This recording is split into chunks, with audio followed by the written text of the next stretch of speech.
Ladies and gentlemen, the last video with the hobby store, I was hoping to do a little demo of the Gundam going around the track, but they didn't have the locomotive handy, and the guy that, his manager that works there, he's got a certain locomotive that they use, and we couldn't get it because we couldn't find it, and he wasn't there to show us where it was. So I have to do another video of it trying to go around, so I'll try to do that. But it's hard for me to go to the hobby store and video anything because, you know, once I walk in, it's just here I am trying to, you know, talking to everybody. That's even, you know, employees, customers, owners, you name it. And of course, you got to order and buy a bunch of stuff when we go to the hobby store. But anyway, that is where I am on the hobby store. So hopefully I can do another one pretty soon. Screamin Vader, I'm going to call him done and done. And I only got one little thing to do, and that's a little bit of dry brushing. That's his chain. I'm going to dry brush it just a very little bit just to tone down the, I want to say gold, bronze, whatever it is. And I need to dry brush his lightsaber, which I added grips, which you probably really can't see.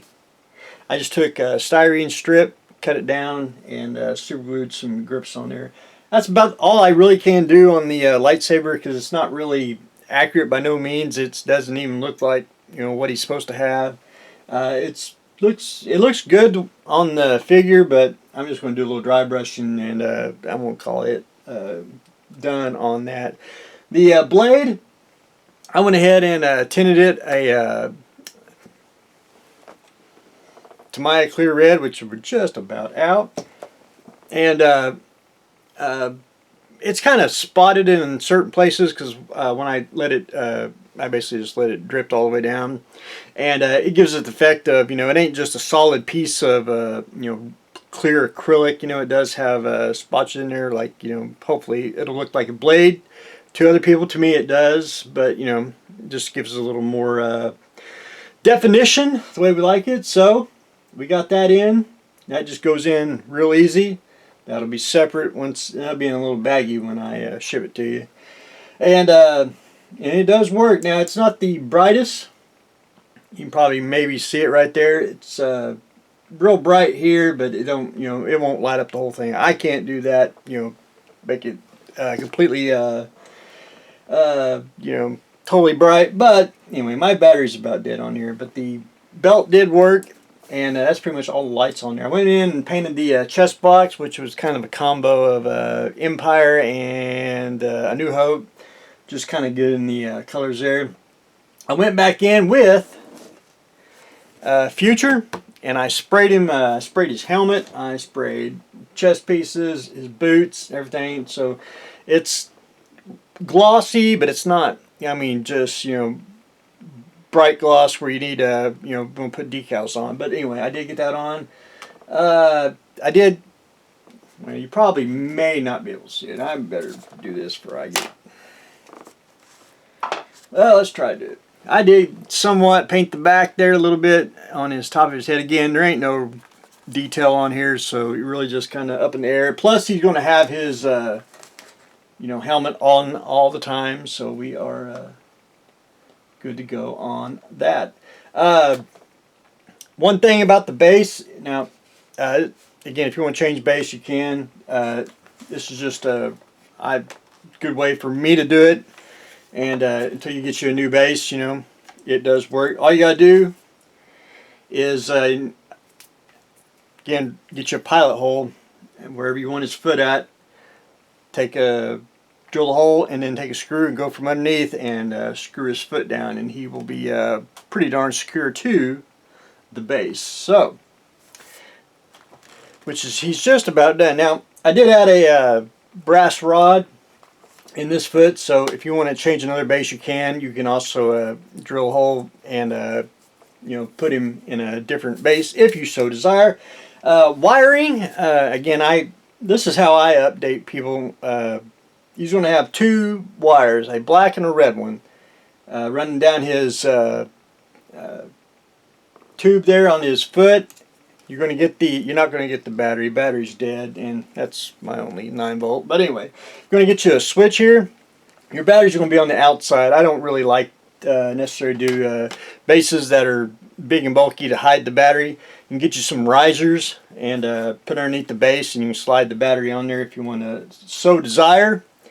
And now it's real easy. Where is it? Where is it? Oh, come on. What did I do with it? Oh, you know, I am never organized. It's always not that one. Where is it? Where is it? All right. Right here. Let me get a little Mr. Sack here.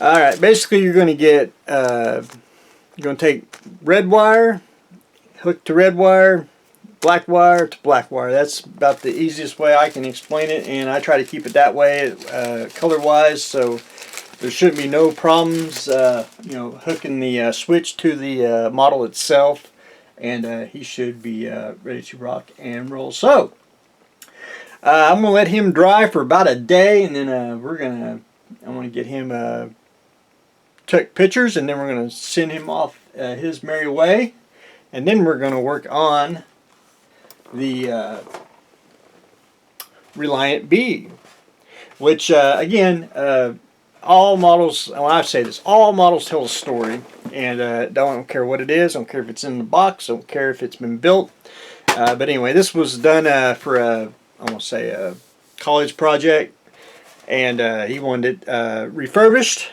with the Dash B on the 1864. So we'll start working on that once I get him off the bench, and I want to get I got to get it cleaned up, because then we're gonna have to strip it and start anew. So anyway, that's where I am on the Reliant B, and then we are finishing up Screamin Vader.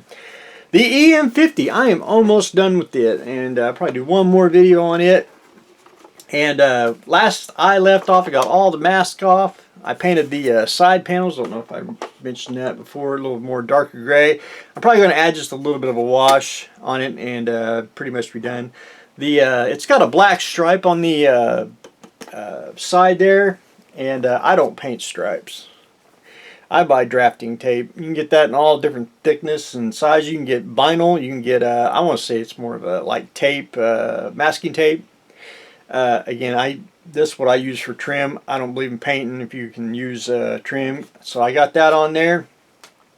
And my next thing I want to do is I want to add just a little bit of weathering, and not, you know, everywhere, just basically along the front end on the sides here. And I've already started, and that's pigment powders. And I just mix up. There ain't really no specific, let's see if I can, hopefully don't spill it. I just mix up different shades of powder, and just start, you know, getting it in there. A little darker in spots, lighter in spots, and just work my way. And you can leave it or you can seal it depending on, you know, what you want to do. But that's where I'm working on that. I did, someone asked, chrome. Where is it? Where is it? Let me find it. Let me find it. If you want to do chrome, you need the, and I probably pronounce it wrong, the Molotow. You need a chrome pen. These are pretty darn slick. If you ever use them, just apply it on there, and it does look chrome. However, this is pretty shiny chrome, but I also like chrome that's kind of a little dull. So I kind of use that and a combo of natural steel. I think that works out really well on the bumper. But anyway, my little EM50 is taking shape, so I can't wait to about a little more do on this, and we'll be done with that too. Then we'll have to find something else to do this upcoming Turkey Day season. But anyway, that's what I got going on today. We are doing just a little bit of weathering on the EM50. Finishing up Screamin Lord Vader, and we're going to get him off to his rightful owner, and then we're going to start the Reliant B. So that's what I got going on today, so stay tuned for the next exciting episode.